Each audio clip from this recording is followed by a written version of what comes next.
All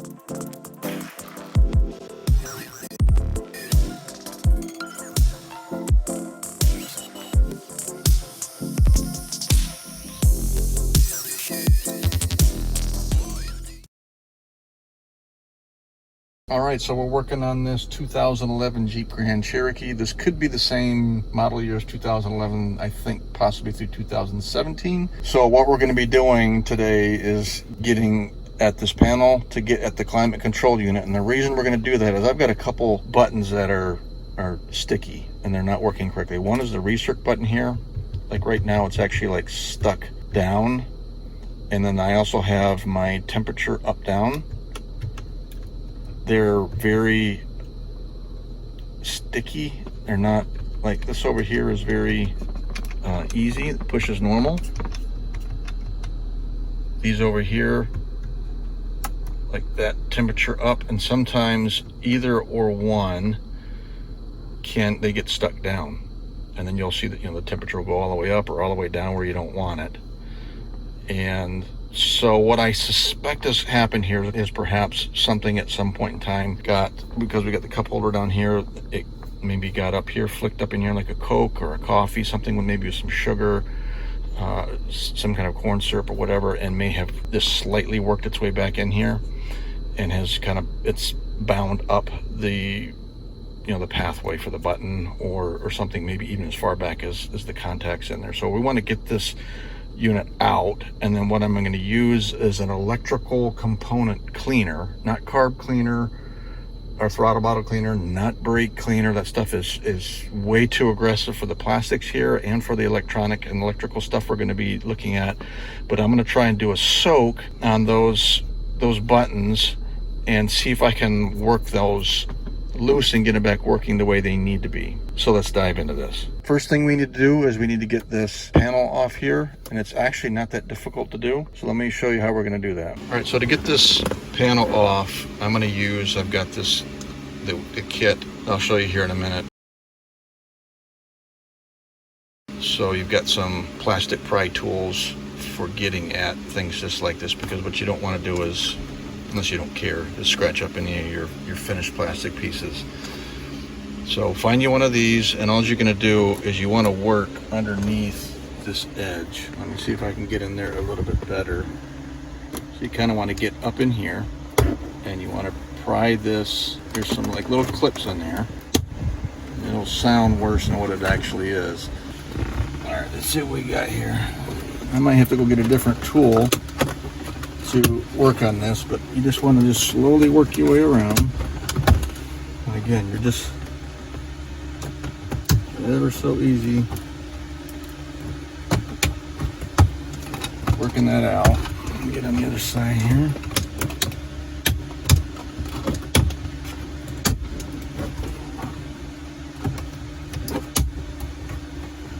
These air fresheners out of here. Those don't need to be there.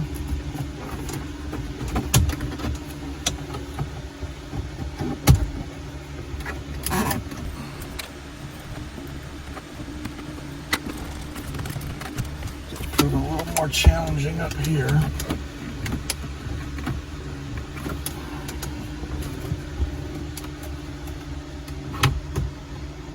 There we go.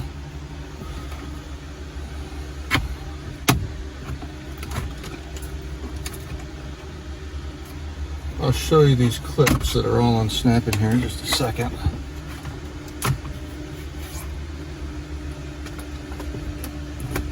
I'll get the camera out here because there's a couple plugs.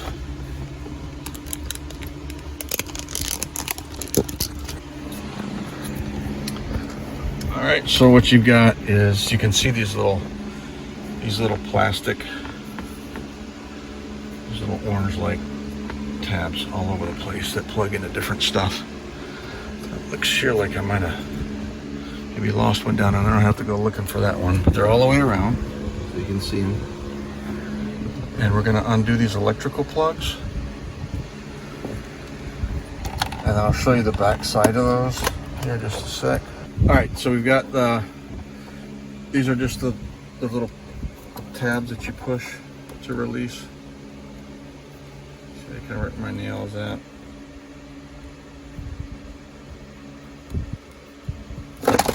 Whoa, hello. She's loose. Same thing on the back side of this one here. That's what you're pushing down. The release plugs into the back of the unit. And now we got it out. You ever wonder what the back side of everything looks like? There you go. A bunch of plastic.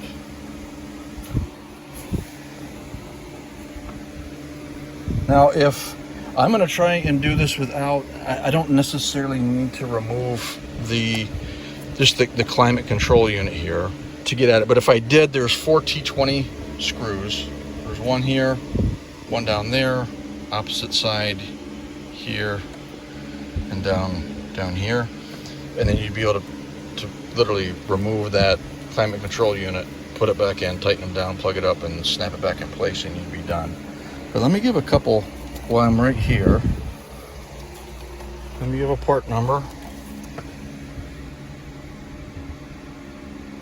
And again, this is a 2011, so there's that information for the actual climate control unit. And then the other is auxiliary power, park assist on off, hazards, that electrical unit. There's the part number, that's the Mopar part number. Those are also T20 screws, 4 of them, 2 on each side. So let's get into what I wanted to do with fixing those sticking buttons. All right, so what I'm gonna do, here's what I'm using. Get this on here. This electromotive electric parts cleaner. I'm gonna spray a little bit of this down in those button areas, just kind of on the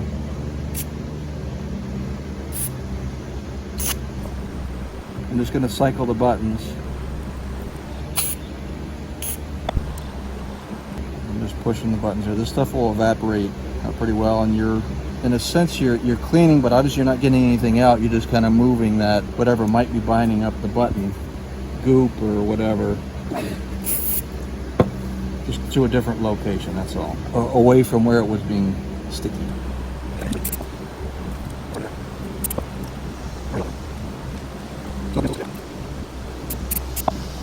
If you had a can of compressed air, you could use that after you spray. That might help kind of move some of the stuff out. If you try to do like regular compressed air, you want to be really careful, because unless you have a dryer hooked up to that, you're gonna put water or moisture back in there. You don't want to do that on like the contacts. Just rotate this up and down, different angles. At this point, this is just an attempt to not have to replace the whole climate control unit. You know, if you wanted to, if you want to go this route. This can of cleaner here was, I don't know, $7 or $8. So this is just my first attempt at going this route. So I'm going to keep doing that a few more times until I just kind of get a good feeling, because that one there is just a little, it's not bad, but there seems to be a point that could be a little sticky. The blue one is much better. Recirc is definitely much better. Let me just cycle that through a few more times. Let me show you what I'm doing to rig up. I got my little 20-volt Black & Decker. This doesn't put out much air pressure, but I'm using that to kind of blow this out. So that kind of leads into as you're working on this, one of the things you'd want to consider is, even though it says, you know, for energized equipment, I personally would never use this on actual energized electrical equipment. I just wouldn't. Call me a little overly cautious, but I just wouldn't. I would want to let this dry, let the stuff evaporate out of there, because you are talking about a semi-sealed unit. Ideally, what you want to do is do your cleaning and then let it dry out, blow it out if you can.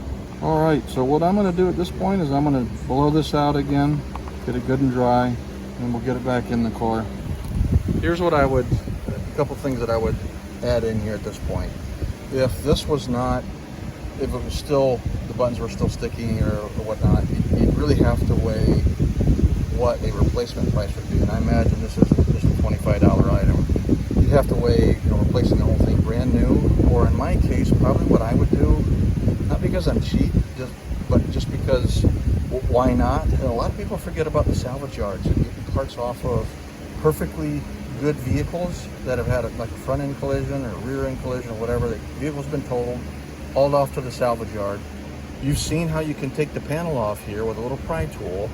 And in this case, you wouldn't need, if you go to the junkyard, you wouldn't have to even be worried about the piece being damaged or not. You saw how easy it was to take the panel piece off, bring you torque drivers, bring yourself a set of torque drivers. In this case, you only need a T20, but why not bring the whole set just in case? You never know. And then find one that's Jeep Grand Cherokee 2011, 2017 that has the same setup as you, and go pull it off the vehicle. And the salvage yard probably charge you, might cost you a couple bucks to get in, and then $5 or so for the parts. And then you go put it in your vehicle, then you're good to go. If the problem is only a sticky button, of course, if it's an electrical issue with that as well, again, you could go and replace this whole unit from when it's perfectly functional out of a salvage vehicle for pennies on the dollar. So just something to keep in mind when you're looking at replacing stuff. And it would go for any of these pieces. This little unit down here, maybe one of the vent pieces. All that stuff just snaps in. It's all plastic, snappy stuff. So don't think you gotta go break the checking account or savings account to fix stuff in your car. All right, so all we're gonna do now is get these electrical connections plugged back in where they go. It's easy enough to do. I can't get the camera over to the show it, but they basically just push those in until they kind of snap in place, and there's only one way they go in. Just like that.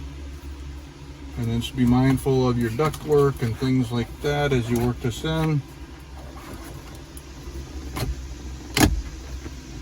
Start at the top, work your way down, and you got it all back together again.